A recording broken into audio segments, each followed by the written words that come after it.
आपका यार एक ही टारगेट है यार, हमें जॉब लगनी है। बात समझ रहे हैं आप लोग? जब हमें जॉब लगनी है, अगर ये टारगेट आपने बनाए रखा है तो फिर आप उसको यार आप पंचवर्षीय योजना क्यों बनाते हो? भाई सीधी सी बात है, आपको जो चीजें 4-5 साल में जाके आप 2 साल बाद आपको समझ में आएगी, अरे यार मुझे गलती की है, मैंने मुझे पढ़ना चाहिए, वो चीज को आप पहले लेके आओ ना दिमाग के अंदर। अब आपने आके ज्वाइन किया, मैंने आपसे क्या बोल रखा है कि भाई अपन मान लो बिल्कुल फ्रेशर्स भी आए पढ़ने के लिए, अगर अपनी ग्रेजुएशन है, अगर ग्रेजुएशन नहीं हुई है, अपनी उम्र हो रखी है, तो अपन CHSL की स्टार्टिंग से तैयारी करते हैं। और उसके लिए मान के चलो अगर आप आए हो तो ये नहीं है कि भाई मान लो पहली कोचिंग अपन ने लगाई है तो उसके अंदर अपन मान लो 6 महीने 7 महीने के अंदर अपन का बेस तैयार हो गया, अपन ने अच्छे से नोट्स बना लिए, प्रॉपर तरीके से सारी चीजों को लिख ली। उसके बाद मैंने आपसे कहा कि जैसे आपको लगता है कि यार मुझे कोचिंग और करनी चाहिए, आप नेक्स्ट टाइम आते हो, उस टाइम आपको नोट्स नहीं बनाने होते, फिर उस टाइम आपका केवल एक ही टारगेट होता है, वो होता है आपकी ज्यादा से ज्यादा क्वेश्चनों की प्रैक्टिस करना। इसके साथ साथ पहले रंग में तो यार इतनी भी चीजें हैं, देखो पहले ऑफलाइन भी पेपर थे, इतनी सुविधाएं नहीं थी। जैसे मान लो 2025 के एग्जाम में हुई है, या ये लगभग 1.5 साल बाद बुक में छपता था, उसके बाद अपने पास आगे पहुंचता था। भाई यहाँ तो कल रिजल्ट आ गया, शाम को पूरे पेपर तुम्हारे सामने होते नहीं होते, एक बात बताओ। और आप SSC का एक ये चीजें आप खुद देख लो, आप पुराने पेपरों का पैटर्न मिलाओ, नए पेपरों का पैटर्न मिलाओ। जैसे मान लो कि 2025 में एग्जाम हुई है, अभी 2026 में मान लो CGL की जो एग्जाम होगी, 2025 के प्री के जितने भी अपन के पेपर हुए 40, 45, 50, आप एक बार उन पेपरों को निकालो और उन्हीं के अकॉर्डिंग आप जो नए पेपर आए उनको मैच करना। आपको केवल मैथ और रीजनिंग के अंदर केवल और केवल कुछ चेंज मिलता है, तो वो मिलती है केवल संख्याएं, इसके अलावा कुछ भी चेंज नहीं मिलता है। तो जब यार आपको पैटर्न पता है, क्वेश्चन कहाँ से आने, कैसे आने, वो सारी चीजें आप लोगों को पता है, तो फिर इसमें अपन समय क्यों गवाए? आप वही चीज पढ़ो ना जो आपके एग्जाम के हिसाब से ठीक है। और एक देखो, सिलेक्शन अगर अपन को लेना है तो सबसे एक ही बात कहूंगा मैं, तो आप अपने आप को घर पे बैठाओ, आप पहले स्थायी तो करो। कई बच्चे ऐसे होते हैं जो यहाँ से पढ़ के जाएंगे, तैयारी भी करते लेकिन इतना ही पढ़ते हैं बस थोड़ा बहुत काम चल जाए। यार देखो आसान बात है, अगर आप तैयारी करने आए हो, अगर आप 0 से स्टार्ट कर रहे हो ना, तो आपको ज्यादा कष्ट नहीं आएगा। आप 0 से लेके और 60% तक आप आसानी से पहुंच लोगे। मतलब अगर आप रेगुलर आ रहे हो, रेगुलर पढ़ाई कर रहे हो, आसानी से आपका स्कोर यहाँ हो जाता है। और यहाँ जाके फिर कहानी क्या स्टार्ट हो जाती है, इस जाके आपकी कहानी क्या स्टार्ट होगी। मान लो आपने सेकंड पेपर दिया है कोई एग्जाम का, लेकिन आप यहीं फिर के मेरिट में बाहर हो जाते हो, फिर आप क्या करते हो? कई बच्चों की आदत होती है साल भर पढ़ा, अपन साल भर मेहनत करते हैं, फिर वैकेंसी जैसे चली जाती है, चाहे कोई भी और वैकेंसी मांग के सकते हो, आप बीच में तैयारी छोड़ देते हो। 2-3 महीने बाद फिर बुकों को उठाओगे या एग्जाम में नजदीक आएंगी, तब आपको लगेगा यार मैंने 60% पे छोड़ी थी और मैं तो 20% पे आ गया।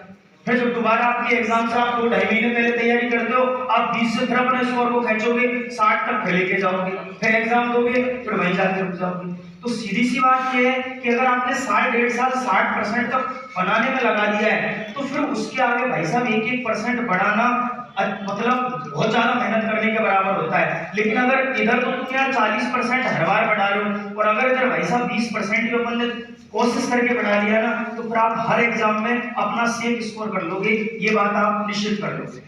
और ये 80% पे पहुंचने के लिए बीच में गैप खाने की जरूरत नहीं है आप लोगों को।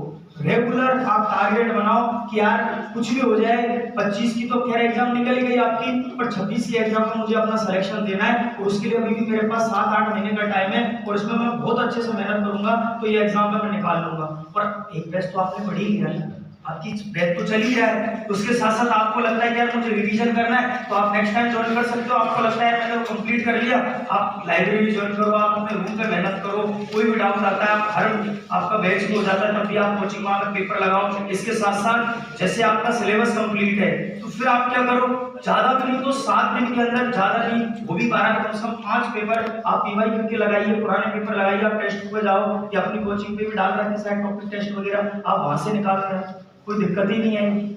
आता आप लोगों को सब है। अभी यही पेपर को तुम घरदार करोगे ना कि हम तुम 80% नंबर ले आओगे, पर तुम्हारी सबकी एक ही समस्या होती है, सर आता हमको सब कुछ है, पर जो टाइम हमको मिलता है ना उसमें हम केवल 40% पेपर हल कर पाते हैं। इसका मतलब कॉन्सेप्ट आपने सीखा है, अगर आपने कोई कमी की है तो वो आपने अपने हाथ से ज्यादा पेन नहीं चलाया, मतलब प्रैक्टिस नहीं किया। और ये सीधी बात है, जिसकी कैलकुलेशन जितनी कमजोर होगी, ध्यान रख लेना आपसे उतने ही question number of question attempt कम होंगे एग्जाम के अंदर। आप अगर आप एग्जाम में भी जाके बैठते हो ना, आप समझ लो अगर आप रफ कार्य के लिए आपको पेपर मिलता है, अगर आप 1 से 2 पेपर भी लेते हो रफ कार्य के लिए, तो सीधी सी बात है आपका स्कोर 100% कम आएगा। जो जितना कम रफ कार्य करता है, नंबर ऑफ क्वेश्चन उतने ज्यादा वो अटेम्प्ट करता है, ये फिक्स है। क्योंकि अगर मान लो आप ऑनलाइन एग्जाम दे रहे हो, आप रफ कार्य में ज्यादा ध्यान दे रहे हो, आप एक 2 पन्ने रफ के पढ़ देते हो मैथ और रीजनिंग के अंदर, इसका मतलब आपने कंप्यूटर से अपनी नजर हटाई है, तभी तो आप पेन चला पा रहे हो। और अगर आपने नीचे ज्यादा पेन चलाया है तो आपने कंप्यूटर को कम देखा है, और अगर कंप्यूटर को कम देखा है तो इसका मतलब number of question come attempt हुए हैं आप लोगों से। तो इसलिए ज्यादा से ज्यादा प्रैक्टिस करो। कोई भी समस्या आती है, आप सुबह से आते शाम तक आपके लिए बैठे रहते हैं यहाँ पे, आप समस्याएं तो लेके आओ। और सर पहले रम में बहुत अंतर है, पहले 1 मिनट बच्चा फ्री नहीं रख सकता था।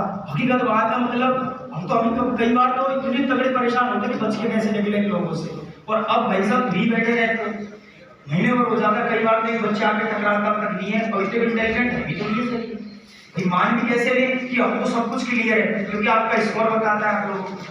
और सीधी सी बात है, इन चीजों से एक ही बात पता चल रही है, आप क्लास में तो पढ़ के जा रहे हो पर घर जाकर बिल्कुल मेहनत नहीं कर रहे हो।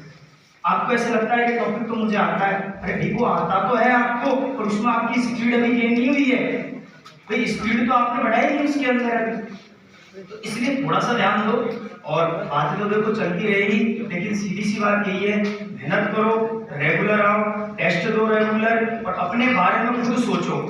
आपको अपने बारे में सबसे ज्यादा हम कुछ नहीं बता सकते, आपको अपनी स्थिति आपको पता है, क्या मेरी क्या स्थिति है, मैं कैसे मेहनत कर रहा हूँ, क्या जो मुझे घर वालों ने मेरा टारगेट दिया है क्या मैं उसके प्रति 100% मेहनत कर रहा हूँ क्या। आप अपने आप को लगभग 1 घंटे का टाइम दो, आप अपने आप से बातें करो, आपकी हर हकीकत आपके सामने आ जाएगी। हम आपसे कितना भी कह दें, लेकिन जब तक आप अपने मन में नहीं सोचोगे ना क्या मेरे लिए क्या ठीक है, मेरे लिए क्या अच्छा है, जब तक आप आगे नहीं बढ़ सकते।